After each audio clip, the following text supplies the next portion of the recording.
And we are running again, fortunately. Well, running, but we are filming again. So, this topic is going to be a little bit backwards, but I like backwards topics. I also like to talk about stuff that kind of doesn't make any sense initially. We're going to have to think, but that is how I work, and that is how you should work as well. Because remember, and let me go off on a little bit of a tangent here. When I present you with topics, when I present you with stuff to think about, when I discuss my inner thoughts, I do so with the aim to make you think. Because I don't want to handhold you necessarily all the way to your goal. I want you to think for yourself. That's why I'm deliberately being a little bit vague and deliberately withholding a little bit of information so that you can think and so that you can learn and understand that there are nuances and subtleties to what I'm teaching, because there are. There's nothing is black or white. I mean, except this t-shirt here, this Nike t-shirt, nothing is black or white in life. There's always those gray spaces in between, or whatever you want to call it. You understand what I mean? Whatever. Let's just jump straight into it. Here is a bold assertion, and by the way, I've talked about this before. I'm going to talk about it again, and I don't know when the next time is I'm going to be talking about this topic, but we're surely not done yet, because there's loads and loads of stuff to talk about with respect to this topic right here, which is fasting, intermittent fasting, and why I'm asserting the notion and the following statement that by fasting, you're gonna get more energy. Believe it or not.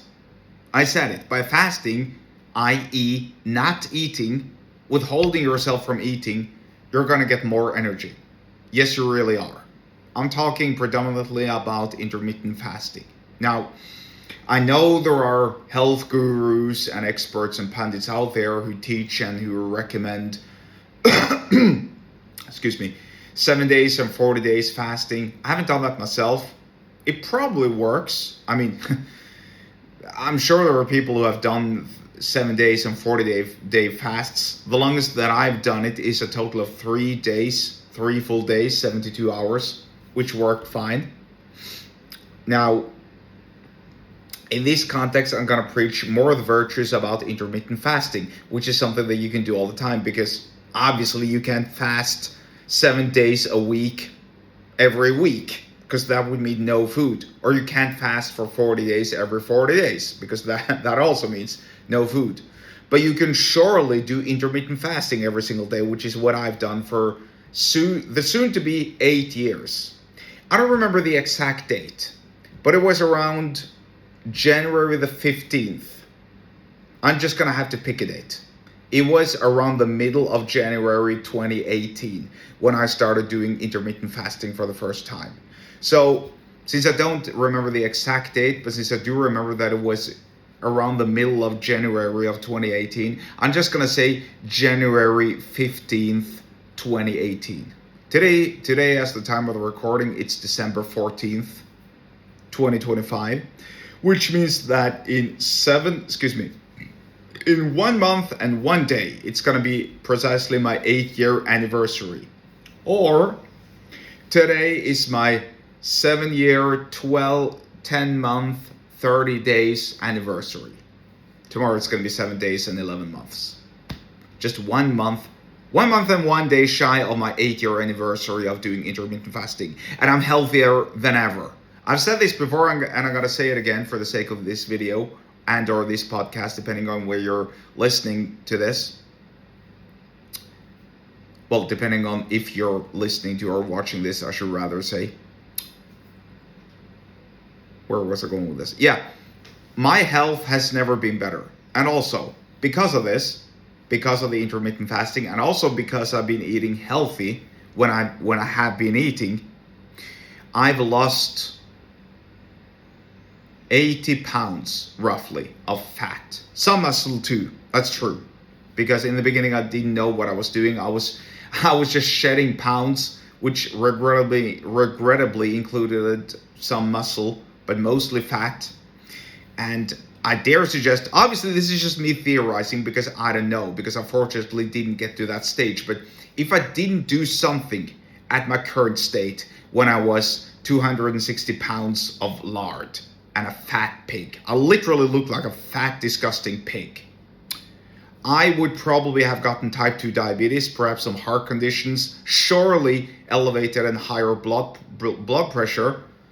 Maybe I would even have been well on my way to getting cancer. Who knows? Probably. All sorts of diseases. But fortunately, I'm fine. I'm healthy. I'm very healthy, especially for my age. I'm ripe and young and at the crisp age of 40 and soon to be half years. So that's not too bad.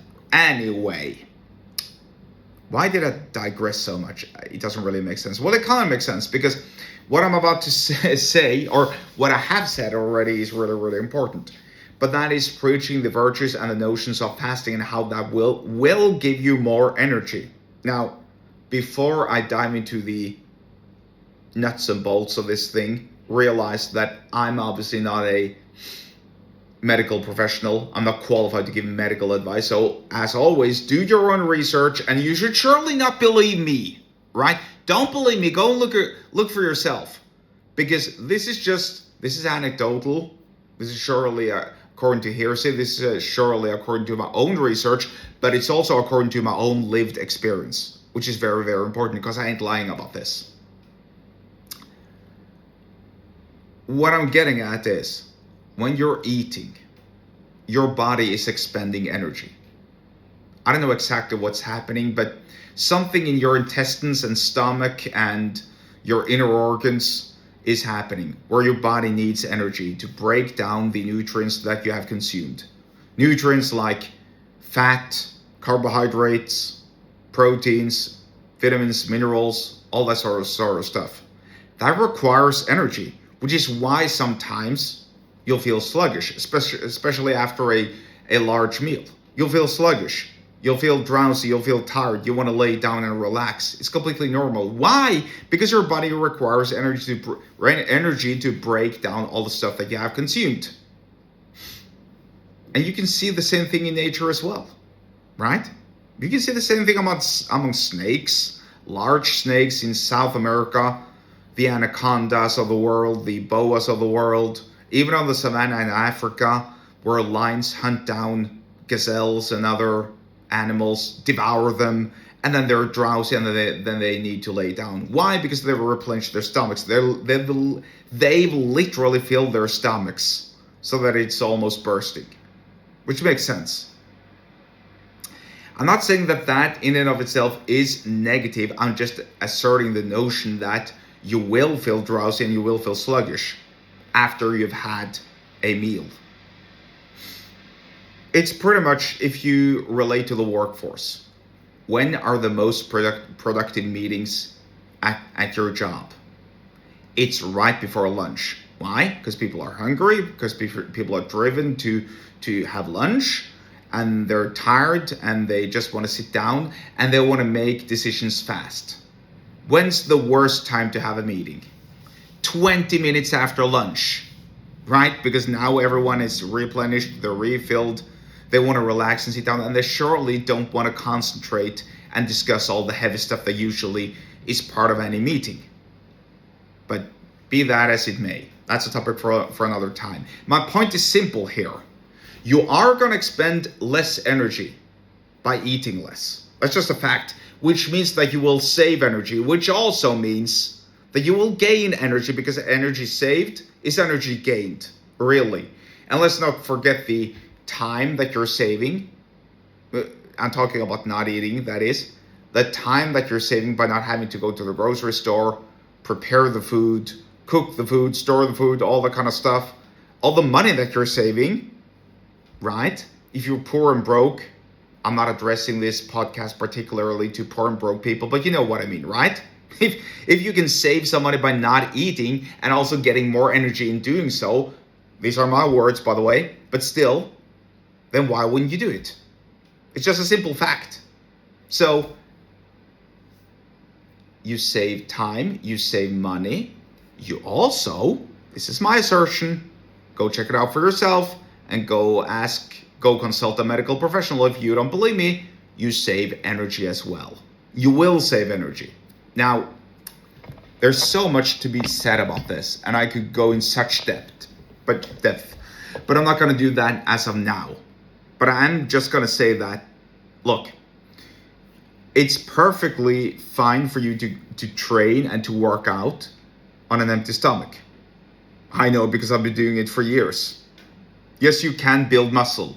No, you probably aren't going to build as much muscle as you would have if you are fasting. Excuse me, if you didn't fast.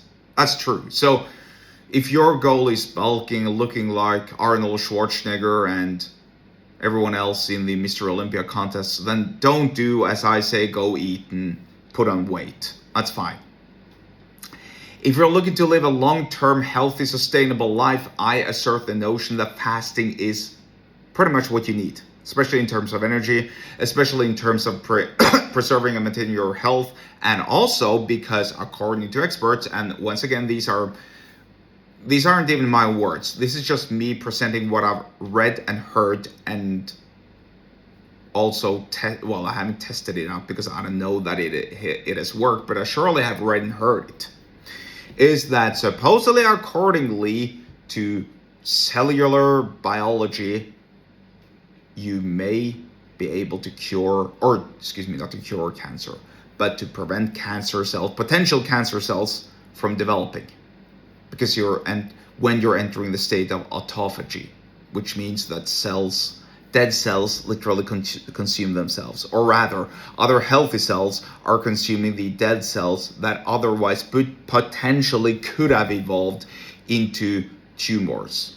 Once again, this isn't me saying anything. This isn't me asserting this notion. This is just me presenting what I've heard and read and seen, because I have done some research on this topic. Whatever.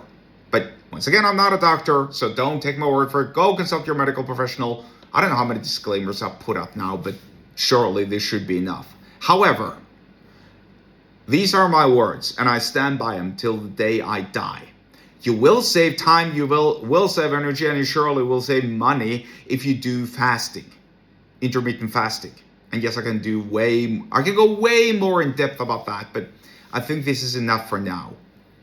If you want to learn more about energy, and if you want to learn more about time and how to preserve your time and energy, and also staying away from the time and energy vampires. By the way, food and overeating and food consumption can be a massive time and energy vampire. This is one of the intangible non-humans time and energy vampires, of which I'm probably going to do a whole video series at some later point, which you'll see. But I surely am going to explore that topic way better, or way deeper. Anyway, if you want to learn more about time and energy management, and also how to avoid the time and energy vampires, then go subscribe to my email list. You'll follow the link below the episode description wherever you're watching and or listening to this. Thank you, and I'll see you later.